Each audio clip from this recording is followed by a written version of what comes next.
Tanungin mo, saan ka pupunta? Saan ka galing? Nagsimba. Pero walang word of God. Oh, ay pasan ka rin yun? Sa sabong na, para swertihin. See?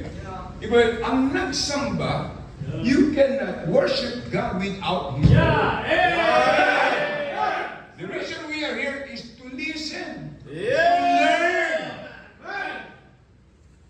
Praise the Lord. If you are saved today, would you raise your hand? You know 100% that if you die, you are going to heaven.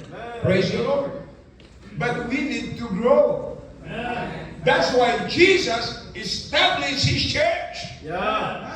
Upon this rock, I will build my church. Kaya pag sinabing church, yun ay grupo ng mga taong makasalanan na naligtas sa biyaya ng Diyos na bautismo ng Baptist preacher.